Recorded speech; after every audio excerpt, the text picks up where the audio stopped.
But, so sorry about that, folks.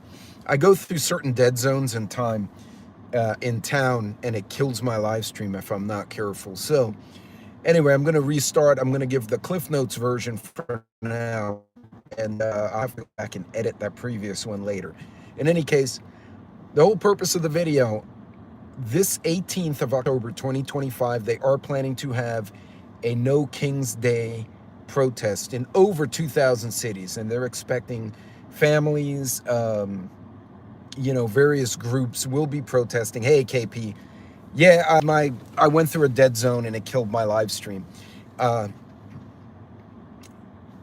They expect families. It's going to be a mixed bag of folks. It'll be in over 2,000 locations in the U.S. and both big and small locations. Hey, Michelle. So, again, it'll be obviously the big cities: Houston, Dallas, LA, New York, Chicago, Portland, Seattle, the usual places. Hey, Neil. Hey, everyone.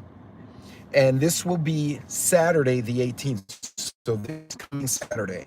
Now, I know in West Texas, most of them, for instance, Abilene, Big Spring, El Paso, Midland, Odessa, Alpine, Lubbock, are going to be in the, they're looking between 10 and noon, because it does get balmy even in the fall out here. So you're going to see a lot of folks. By the way, I saw you folks having a food fight in the last chat, which was absolutely hilarious. That made my afternoon. So anyway, with the emojis. So there'll be protests in most major cities, but they're also going to be in places like Jonesboro. They're going to have them in Raleigh, North Carolina, in Greensboro, North Carolina. So it's not just the big cities. It'll be the smaller cities, the mid-sized towns as well.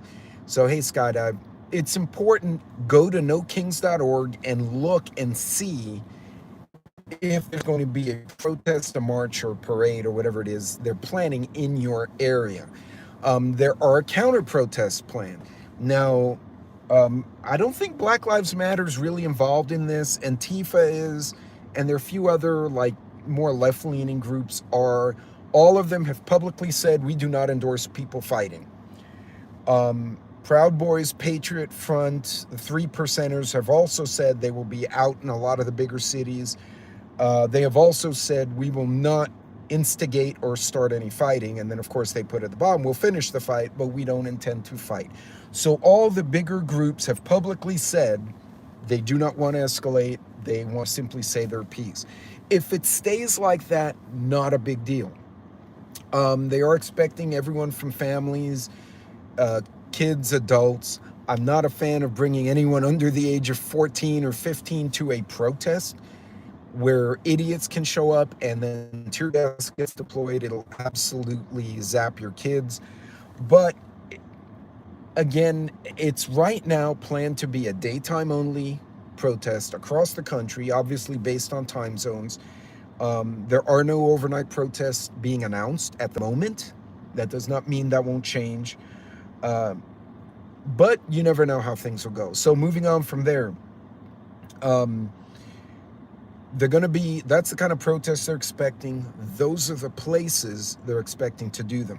So how do we all react in the preparedness community, or if you're just trying to stay ahead of the curve? Well, first of all, go to No Kings, look on X, Instagram, Facebook. A lot of these groups coordinate via social media. Try to get on the groups, or at least look at them and see what they're planning. You want to also know what locations the protests or the parades or whatever they're doing is going to be. Because it's happening on a Saturday, commuters and people trying to go to and from work, and especially to and from school, should not be an issue. That does not mean your kids don't have practice. You have to go visit grandma. You have to get groceries. You may be on call for the weekend for work. A lot of us will still have to deal with that. So know when the protests are starting and when they should end. Plan your trip such that you do not have to go through that area. If you know it's a certain park, certain intersections where there will be, it is a great time to it made his day. No, it did. Coffee, it was funny. Um, no worries or protests here. That's when our annual Apple Festival takes place. A lot of places down here was about 50 people, maybe 100. There was a counter protest, and the cops basically split them up and said, okay, side A is over here, side B is over here. They put barricades, and they were letting traffic through, and they basically told people, if you run across or throw things, we'll arrest you. And out here, you're going to jail. If you get arrested on Saturday, I promise you the judge won't pick up his phone until Monday morning. You're going to spend the weekend in jail. So, which is fine. That's what they get. You want to plan your trips, plan your routes, make sure if you do have to go through any of these areas, you either go before or plan to go after. Now, most of you, if you're like me, you have a get-home bag, bug-out bag, emergency bag, whatever you want to call it, the oh shit kit in your vehicle, right? Which is great. If you have to go to a work site or to an office, right, you're on call for the weekend, or maybe you work at the hospital, you're a nurse or a doctor or someone else at the staff, I would recommend getting an additional kit since we know this is coming, right? This isn't like, oh, surprise terrorism. It's, oh, no surprise, people angry. Plan accordingly.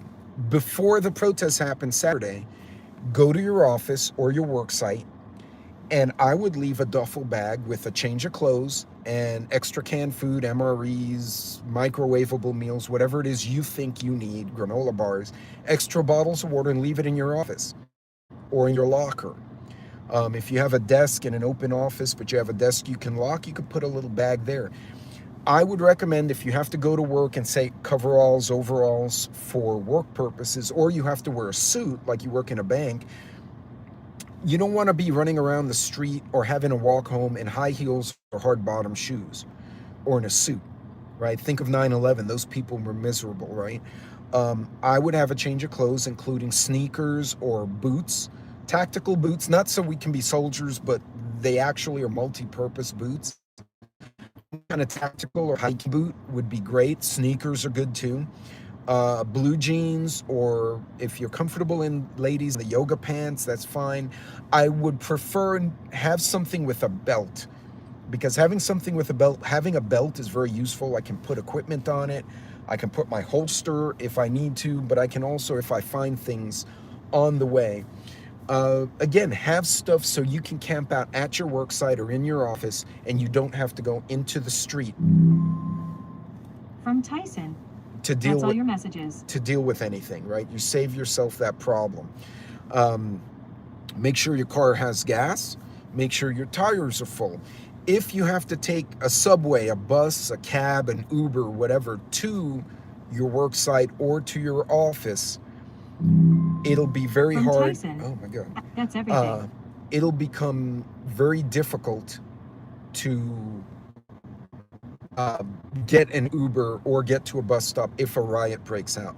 So you want to make sure, hey Rakesh, hey Willie, you want to make sure you want to be able to camp out where you are, and then have a plan. If you do have to go on foot, designate a few areas where a family member or a friend, Tyson said, that's all your messages, can come meet you and pick you up where you're not in the midst of the protest or the riot or whatever the hell's happening. And last but not least, practice de-escalation skills. If you don't dress like you're tactical and you're a combat guy, you're going to look like everyone else. You're not going to be very interesting. Remember, the color palette in a protest is important. Having the color palette, if you go out in pink or camouflage, everyone's going to see you. You go out dressed like all the other idiots on the street, nobody's going to notice you. Try to be low-key in both your appearance and your behavior, and get to somewhere where either someone can pick you up or you can get a bus or a train or an Uber to get the hell out. And if you can avoid the trip altogether, even better. So folks, that's it for this one. Just be smart, plan your trip, and I don't think it's going to be an issue really, but if it is, at least make ready. And if you have to go to a work site, be ready to be at that work site. and you may be stuck there for a bit. So bring some food, water. I would place it ahead of time. So do it tomorrow or day after, so you already have it there. The worst case is you have lunch for next week. I'd bring some Chef Boyardee, plastic spoons, forks, whatever you need, so you can camp out in the office, let the family know, hey, something happened outside, I'm staying in the office, I'm safe, I'm locked in, and when everything disperses, you go home. Anyway, you guys be good, be safe, just something to think about for this week. You guys take